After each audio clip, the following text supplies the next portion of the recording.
Okey, terima kasih pada rakan-rakan media sekarang. Pada hari ini setelah selesai penambaan calon, kali ini Barisan Nasional meletakkan seramai 178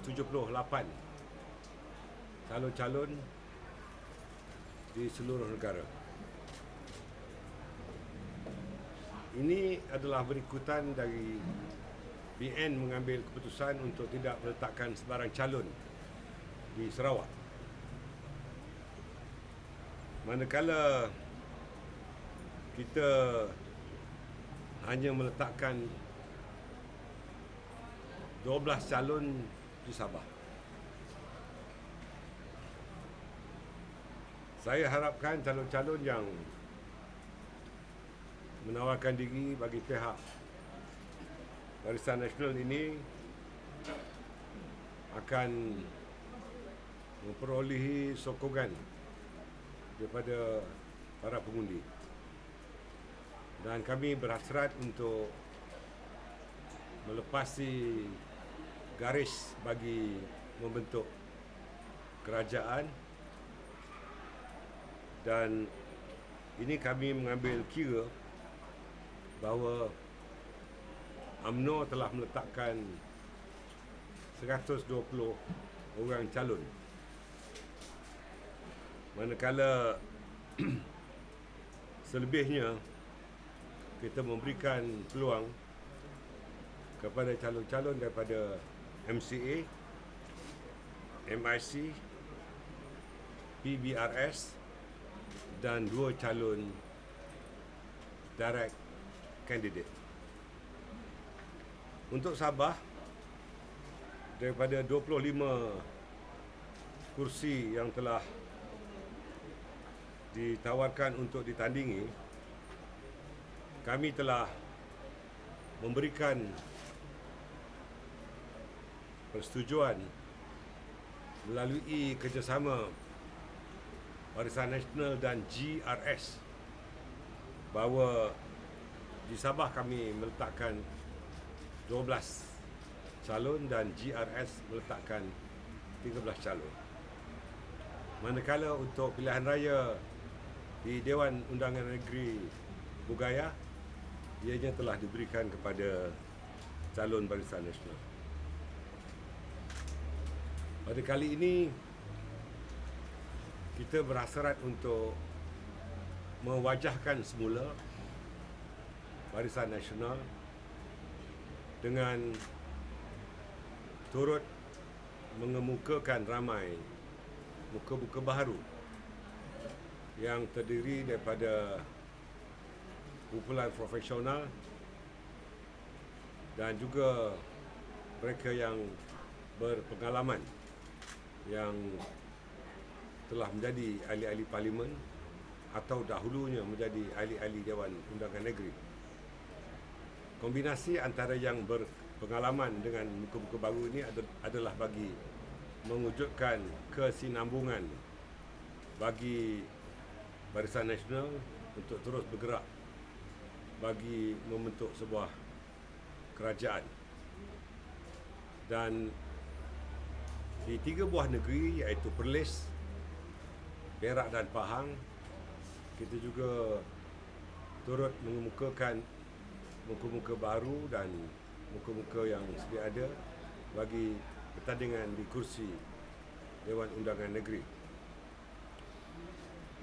Saya juga ingin menyatakan apa yang telah diputuskan di dalam penentuan calon ini ianya bukan merupakan satu kejutan, baliknya ia adalah merupakan satu perubahan biasa bagi menukarkan wajah-wajah lama dengan wajah-wajah baru dengan hasrat supaya cita rasa pengundi-pengundi di setengah kawasan yang memerlukan mengundi pengundi baru untuk memberikan perkhidmatan di kawasan masing-masing. Untuk itu, bacaan-bacaan yang telah kita lakukan didapati bahawa penerimaan kepada calon-calon muka baru Barisan Nasional ini sangat menggalakkan.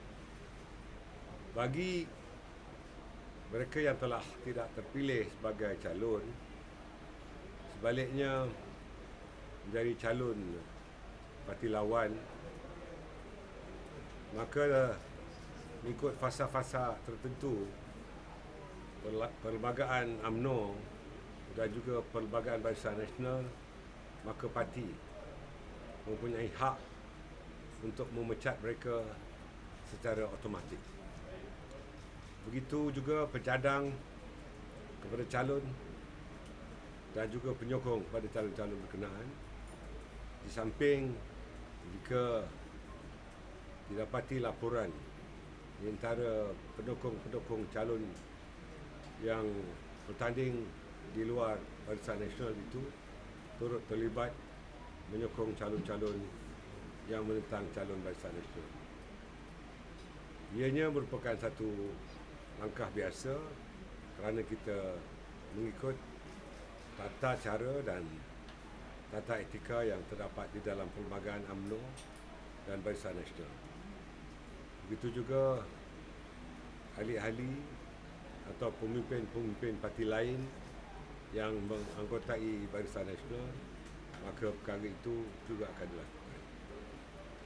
Saya ingin menyebutkan pada kali inilah buat pertama kalinya Barisan Nasional meletakkan calon-calon untuk parti-parti yang menjadi parti bersekutu kepada Barisan Nasional ataupun Friends of BN. Samping itu, kita juga meletakkan 2 calon direct candidate kepada BN, biarpun mereka belum menjadi ahli mana-mana parti komponen Barisan Nasional, tetapi kami memberikan peluang kepada mereka untuk bercalon, yang menjadi calon, terutamanya di Kuala Nerus dan juga di Tumpat. Dan ini adalah merupakan sedikit saja perubahan yang telah kita hidangkan untuk menjadi pilihan para pengundi di tempat-tempat yang berkenaan. Okey. Okey, Tok Sri, PH dia cakap dia fokus dekat Perak, nak rampas Perak. Apa pandangan Tok Sri? Ya, kami juga memfokuskan, BN juga memfokuskan kepada beberapa negeri. Itu soal strategi parti berkenaan, dan kita sebagai sebuah negeri yang dipegang oleh Barisan Nasional, kita bukan hanya mempertahankan kursi-kursi yang kita menangi, yang kita panggil sebagai retain seats, tapi kita juga mahu memenangi kursi-kursi yang pernah kita kecundang dahulu, yang kita panggil sebagai regain seats. Dan cubaan mana-mana parti untuk merampas negeri Perak itu adalah hak mereka, tetapi kita sebagai parti yang memerintah negeri Perak, kita tetap mempertahankan dan cuba untuk menggamit kursi-kursi lain yang belum kita menangi.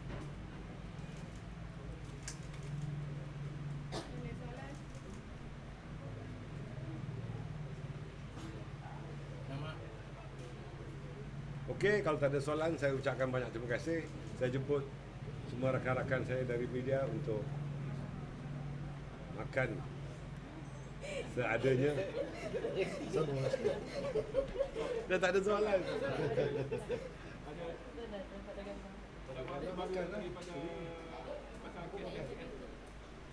Ulang soalan. Ulang apa dia? Buka lah, tak ada COVID, okey? Dakwaan terbaru Badan LCS. Tak faham apa dia? LCS. Ha? Daftar LCS. So baru ni Raja Petra kata Datuk Seri ada terima sokongan dalam 60 juta, 66 juta untuk LCS. Saya harap Raja Petra sebelum melakukan tuduhan, beliau mesti mempunyai bukti atau dokumen untuk mengemukakan tuduhan itu. Jika tidak, saya akan mengemukakan saman malu pada beliau.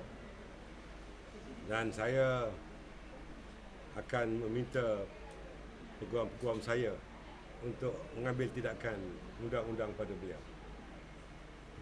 Banyak tulisan-tulisan Raja Petra berdasarkan kepada spekulasi dari dirinya sendiri. Saya menghormati beliau secara peribadi kerana saya kenal beliau secara peribadi, tetapi beliau mesti sanggup untuk menanggung akibat daripada tuduhan-tuduhan liar yang beliau lakukan. Sebelum ini beliau telah menyatakan bahawa seolah-olah ada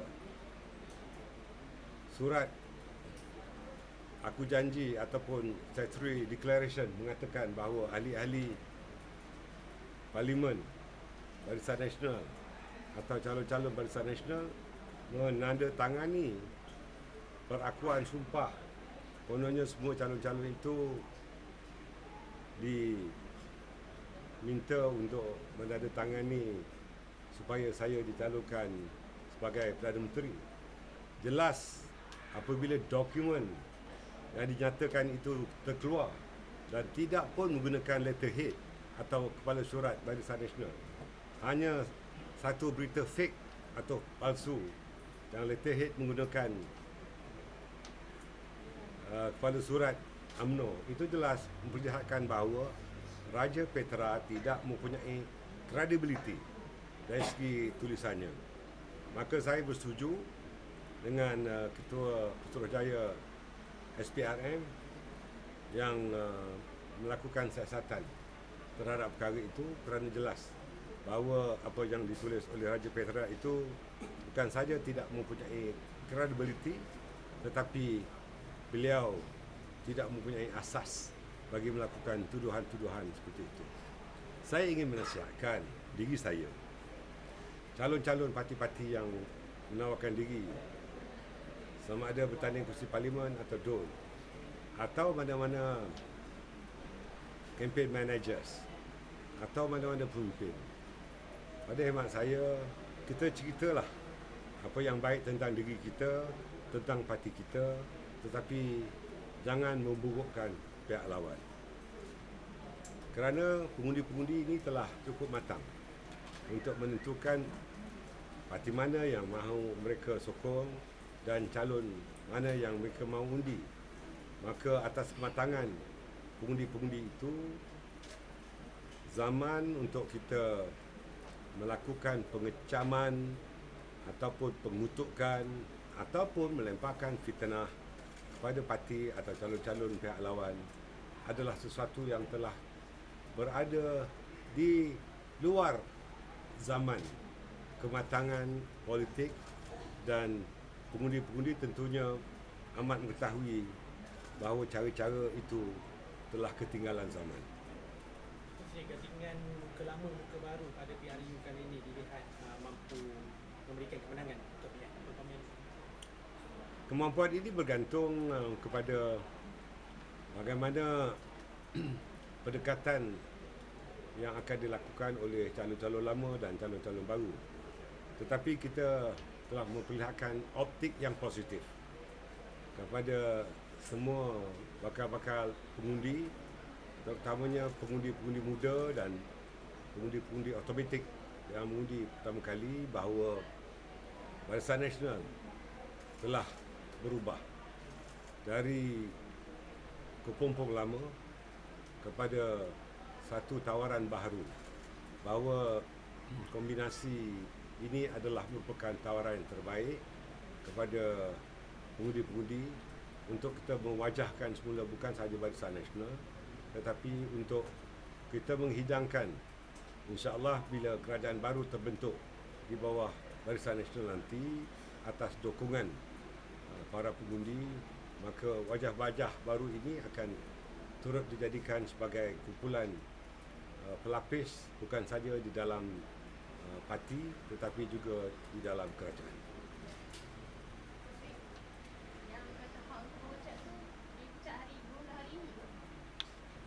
Saya telah mengarahkan Sri Usaha Agung UMNO untuk mengeluarkan kenyataan media pada hari ini dan menyatakan bahawa fasa-fasa tertentu di dalam perlembagaan UMNO sendiri bagi pemecatan itu dilakukan secara automatik. Thank you. Okey. Lebih 20 para kan? Okey, terima kasih banyak-banyak.